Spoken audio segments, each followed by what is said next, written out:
into place over the door of the tomb.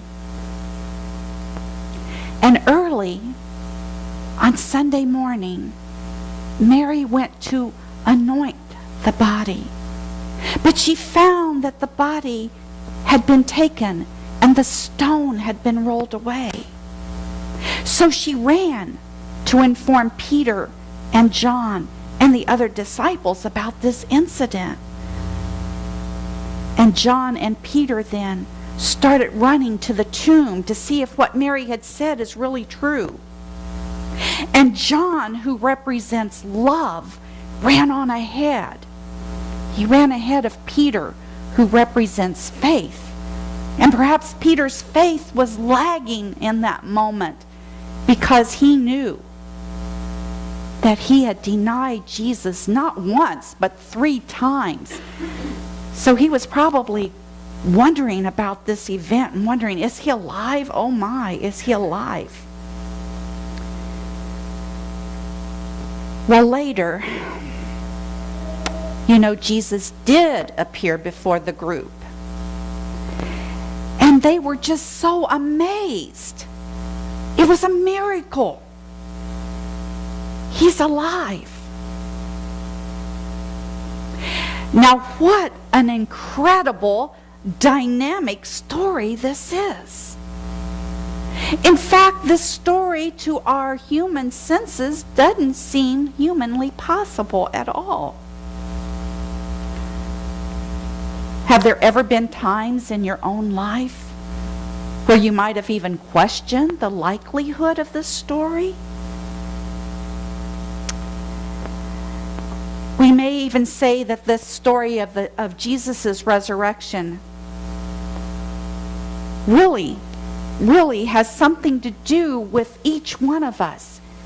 Because in Unity, we believe that the Bible is a textbook about our own unfoldment. And Jesus is the way shower. Jesus the Christ is the way shower and the example. So we might be sitting there thinking, all right, how does this story have to do with our lives today? We say that we're practical Christianity and Unity. How is this story practical? I haven't really died and arose from the grave. Is this simply just a story I learned long ago as a little child? I have to admit, myself as a child, what Easter meant to me was that I would always get a new dress. And I'd get a pair of patent leather shoes. And my mom would just dote on me and fix my hair up in Shirley Temple curls. Do you remember those ladies? And they just thought, oh, wow. And then I'd go off to church. Also, I'd get all these Easter baskets filled with goodies and chocolate bunnies. And I'd take my beautiful dress and, wearing it and taking my candy and sharing it with my family and my friends and the girls. We would look at each other's dresses, and ooh and ah, even as little girls. And then, oh yes, the minister would stand up there and tell us, I should say a male minister too, would stand up there and tell us about how Jesus had died on the cross for our sins. But we could all rejoice because he had resurrected. Well, I have to admit that as a child, though, that really didn't ping my mind, I guess, at a deeper level. It was just fun. It was wonderful. And it seemed like a great celebration. And I loved it. And I knew the story by heart, as many of you do. So now we are all grown up except for little Cheyenne back there. We're all grown up, aren't we? And hopefully we have spiritually matured enough to begin to understand the deeper metaphysical meaning of the resurrection and how this story does play an active role in our own lives. From the booklet, A Season for Spiritual Growth, that we could have got from Unity, it has this to say to help shed some light on this deeper metaphysical meaning of this whole week and the resurrection. It says, our resurrection is guaranteed as long as we neither run from the cross nor cling to it. Crucifixion is not the high point in anyone's life. It is simply a necessary step to the spiritual glories that lie beyond. You see in that verse, it's not talking about Jesus' resurrection, it's talking about our resurrection. Our resurrection is guaranteed. So, during this Holy Week, and maybe even before, I can think back on before, were there events in your life where you felt like you were being crucified and nailed to the cross? In other words, it could play out like this. Did you have a situation at work that was horrific? Did you have an argument with a loved one or in a relationship that just didn't work out so well? Did you have an upset in your finances? There wasn't enough money to pay the bills. Or even worse, you were threatened by having your house foreclosed. Or did you have an illness in your body that wasn't healing? And you just felt through these events that you were being crucified. It was an event that made you feel as if you were dying from the situation. All of you have had events like that at some time. When you had these events,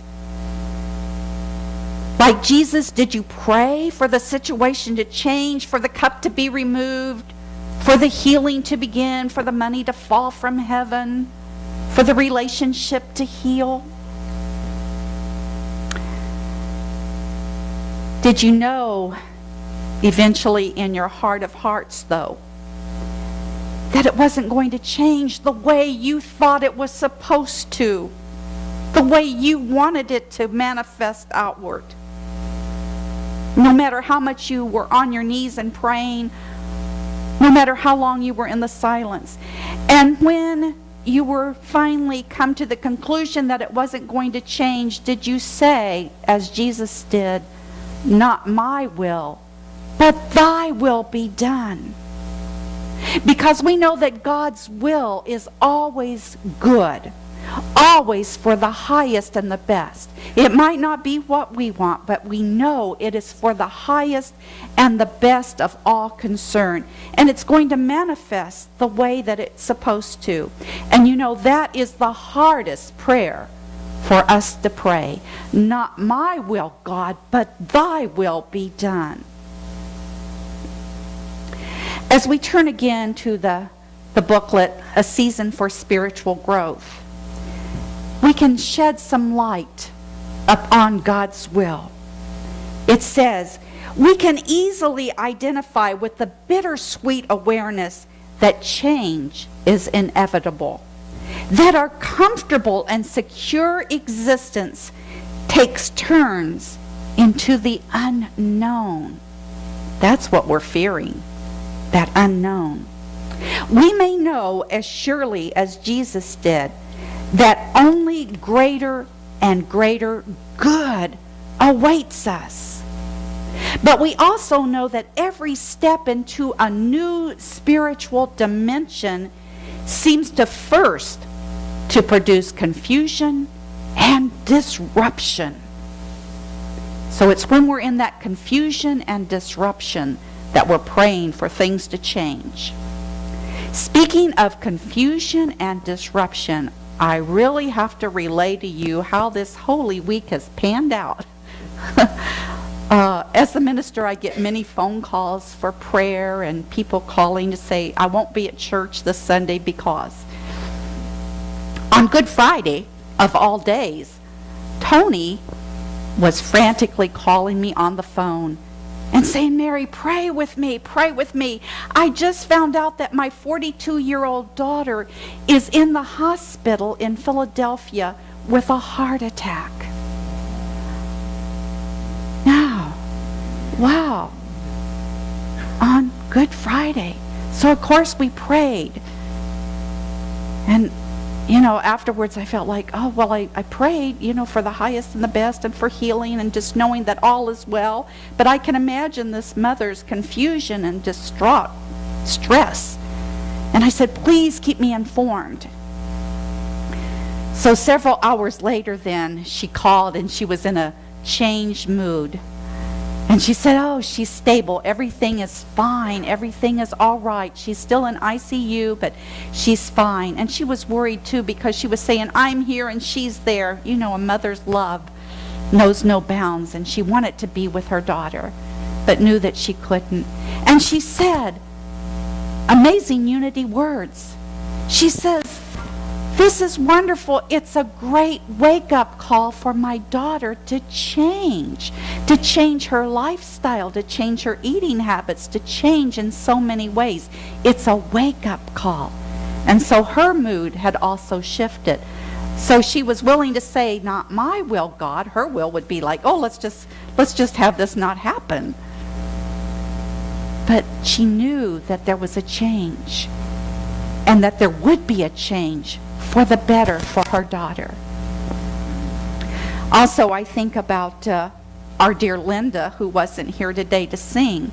And I found out Saturday that she wasn't going to be here, and my thoughts was instant disappointment. Like, oh, it's Easter Sunday, we need our whole music team. But then I thought, not my will, God, but thy will be done. Now, I don't know God's will in all of this, but like I've been telling her, and also Gina, who called me up, also ill, and she's in South Florida. And it wasn't her plan to be ill on Easter. She was planning this wonderful retreat, like with her friends. And she's calling me up, barely able to talk and pray for me. So I was saying, Gina, this is like the message on Sunday. It's a time to rest in God, a time to go into the tomb and rest. I don't know why you're ill at this moment, but you've got friends that are taking care of Veronica and showing her a good time, and you are able to rest. And there will be good coming out of it. I think it's the same with Linda also. There are times when our body just says, it's time to rest. And I always say that when I get, quote, ill or down with a cold or something, it's time to rest and just to be in that space of silence with God and heal at a deeper level. Well, whenever any kind of challenge like this occurs, it is a time of going within. It's a time to go within to that tomb of our soul and then be able to release and trust in the right outworking of the situation, no matter what it is. Our co-founder, Charles Fillmore, had this words to say about going into the silent tomb of our soul. He says, the silence is a silence of all possibility. We are resting in God. At the same time, we are gathering strength for the power of greater demonstration to follow. What a great quote in the ending of this month on the power of strength. We're gathering power to have a greater demonstration. You see, everything that Jesus did in his lifetime was intended to be a demonstration for us. His demonstrations were to help us awaken to that presence and that power of God that is within us. In John chapter 14, verse 12, Jesus has these words to say, the The one who believes in me will also do the works that I do. The works that I do. Well, as we said before, none of us have physically died and arose again from the dead, have we? So what does this passage really mean? It means that, like Jesus, we can learn to love unconditionally. It means that we can heal. It means that we can manifest abundance for ourselves. And most of all, it means that we can achieve a new state of consciousness, a higher state of consciousness. All we have to do is follow the example of Jesus. You see, Jesus wasn't uniquely saved from the ravages of death just because of his unique relationship with God. We can all have that closer walk with God, all have that unique relationship with God. Jesus was simply demonstrating that we're all exempt from death because we are eternal spiritual beings, and death has no reality over us at all. Jesus simply experienced his death as a doorway to transformation into another form of expression. It reminds me of a story about our co-founder, Myrtle Fillmore, who, as you know, with God's help and with affirmations and prayer, healed herself of tuberculosis at a young age. But one day, she said to her faculty and to everyone around Unity School, I can do more on the other side. I can do more work and better work on the other side. It's time that I leave this earth plane. And she did. She prepared for death, not sick at all, but prepared and died. I've heard this about holy medicine people also, that sing their death song and go out and die. They say it's a good day to die. Because I believe that they are saying too, I can do more work on the other side.